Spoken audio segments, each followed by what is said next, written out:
നടുക്കിയ ആലുവ കൂട്ടക്കൊലപാതകത്തിന് നാളെ 25 വർഷം. ഒരു വ്യക്തി ഒറ്റയ്ക്ക് 6 പേരെ കൊലപ്പെടുത്തുമോ?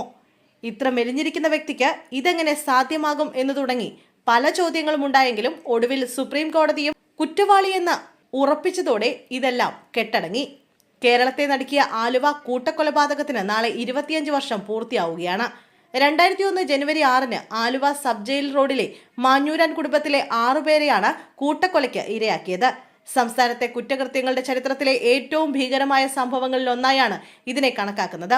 ആലുവയിൽ പ്രവർത്തിച്ചിരുന്ന മാഞ്ഞൂരാൻ ഹാർഡ്വെയർസ് ഉടമ അഗസ്റ്റിൻ, ഭാര്യ ബേബി, മക്കളായ ജസ്മോൻ, ദിവ്യ, അഗസ്റ്റിന്റെ സഹോദരി കൊച്ചുറാണി, ഇവരുടെ അമ്മ ക്ലാര എന്നിവരാണ് കൊല്ലപ്പെട്ടത്. ഇവരുടെ ബന്ധുവും ആലുവ നഗരസഭയിലെ താൽക്കാലിക ഡ്രൈവറുമായിരുന്ന ബ്ലാക്ക് ബെൽറ്റ് ആൻഡപ്പൻ എന്നറിയപ്പെടുന്ന എം.എ. ആന്റണിയാണ് 6 പേരെയും കൊലപ്പെടുത്തിയത്. കേസിൽ CBI കോടതി വിധിച്ച വധശിക്ഷ സുപ്രീം കോടതി ജീവപര്യന്തമായി കുറച്ചതോടെ ഇപ്പോൾ പരോൾ നേടി നാട്ടിൽ കഴിയുകയാണ് ആന്റണി. വിദേശത്ത് പോകാൻ അഗസ്റ്റിന്റെ സഹോദരിയായ കൊച്ചുറാണി അഗസ്റ്റിന് പണം വാഗ്ദാനം ചെയ്തിരുന്നു. ഇത് നൽകാത്തതിലെ വിരോധമാണ് കൊലപാതകങ്ങൾക്ക് കാരണമെന്നായിരുന്നു പ്രോസിക്യൂഷൻ കേസ്. സംഭവ ദിവസം രാത്രി 9 മണിയോടെ പണം ആവശ്യപ്പെട്ട് ആന്റണി മാഞ്ഞൂരാൻ വീട്ടിലെത്തി. ഈ സമയത്ത് അഗസ്റ്റിനും ഭാര്യയും മക്കളും സമീപത്തെ സീനത്ത് തിയേറ്ററിൽ സിനിമയ്ക്ക് പോയിരുന്നു. പണം ചോദിച്ചെങ്കിലും ലഭിക്കാത്തതിനെ തുടർന്ന് കൊച്ചുറാണിയെയും തടയാനെത്തിയ ക്ലാരയെയും ആന്റണി വെട്ടിക്കൊല്ലുകയായിരുന്നു. പിന്നീട് വീട്ടിൽ തന്നെ കാത്തിരുന്ന ആന്റണി സിനിമ കഴിഞ്ഞ് വീട്ടിലെത്തിയ അഗസ്റ്റിനെയും കുടുംബത്തെയും കൊലപ്പെടുത്തിയെന്നാണ് പോലീസ് കണ്ടെത്തിയത്.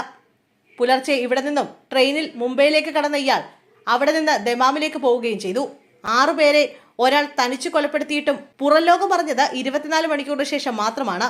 അന്വേഷണം മുറുകിയപ്പോൾ ആന്റണിയുടെ ഭാര്യയെ പോലീസ് സ്വാധീനിച്ച് ഫെബ്രുവരി 11-ന് നാട്ടിലേക്ക് വിളിച്ചു വരുത്തി. മുംബൈ വിമാനത്താവളത്തിൽ നിന്നാണ് ആന്റണിയെ അറസ്റ്റ് ചെയ്യുന്നത്. കേസ് ആദ്യം അന്വേഷിച്ചത് ആലുവ പോലീസായിരുന്നു. പിന്നീട് കേസ് ക്രൈംബ്രാഞ്ചിന് കൈമാറി. ഇരുവിഭാഗവും ആന്റണി കുറ്റക്കാരനാണെന്ന് കണ്ടെത്തി. മരിച്ച ബേബിയുടെ വീട്ടുകാർ കൂടുതൽ പ്രതികളുണ്ടെന്ന് സംശയം പ്രകടിപ്പിച്ച് ഹൈക്കോടതിയെ സമീപിച്ചു. ഇതോടെ ഹൈക്കോടതി അന്വേഷണം CBIക്ക് കൈമാറുകയായിരുന്നു. CBI അന്വേഷിച്ചെങ്കിലും ആന്റണി തന്നെയാണ് കുറ്റക്കാരനെന്ന് കണ്ടെത്തുകയായിരുന്നു. CBI കോടതി 2005 ഫെബ്രുവരി 2-ാം തീയതി ആന്റണിക്ക് വധശിക്ഷ വിധിച്ചു. CBI ജഡ്ജിയായിരുന്ന ജസ്റ്റിസ് കമാൽ പാഷയായിരുന്നു വിധി പുറപ്പെടുവിച്ചത്. കേരളത്തിലെ CBI കോടതിയിലെ ആദ്യ വധശിക്ഷാ വിധിയായിരുന്നു ഇത്. CBI കോടതിയുടെ വിധി 2006 സെപ്റ്റംബർ 18-ന് ഹൈക്കോടതി ശരിവെച്ചു. തുടർന്ന് പ്രതിക്ക് നൽകിയ വധശിക്ഷ സുപ്രീം കോടതി സ്റ്റേ ചെയ്തെങ്കിലും 2009-ൽ അംഗീകരിച്ചു. പുനഃപരിശോധനാ ഹർജി സുപ്രീം കോടതിയും ദയാഹർജി രാഷ്ട്രപതിയും തള്ളിയതോടെ വധശിക്ഷ നടപ്പാക്കാൻ സാധ്യത തെളിഞ്ഞു. 2014-ൽ വധശിക്ഷയ്ക്കെതിരായ പുനഃപരിശോധനാ ഹർജികൾ തുറന്ന കോടതിയിൽ വാദം കേൾക്കണമെന്ന് സുപ്രീം കോടതി ഉത്തരവിട്ടു. ഇതാണ് ആന്റണിക്ക് വധശിക്ഷയിൽ ഇളവ് ലഭിക്കാൻ കാരണമായത്. 2018 ഡിസംബർ 11-ന് വധശിക്ഷ സുപ്രീം കോടതി ജീവപര്യന്തമാക്കി. ഏറെക്കൊല്ലം ഏകാന്ത തടവ് അനുഭവിച്ച ആന്റണിക്ക് ഇതോടെ പരോൾ ലഭിച്ചു. നിലവിൽ പരോൾ ലഭിച്ച ആന്റണി ഇപ്പോൾ നാട്ടിലുണ്ട്. അടുത്ത ദിവസങ്ങളിൽ തിരുവനന്തപുരം കാട്ടക്കടയിലുള്ള തുറന്ന ജയിലിൽ പ്രതി ഹാജരാകും. കൊലപാതകം നടക്കുമ്പോൾ തൃക്കാക്കരയിൽ അധ്യാപികയായിരുന്ന ആന്റണിയുടെ ഭാര്യയും മകനും പിന്നീട് വീട് സ്ഥലവും വിട്ട് തമിഴ്നാട്ടിലേക്ക് പോയി.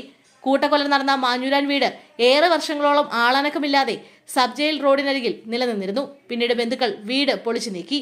പഴയ വീട് ഇന്നില്ല.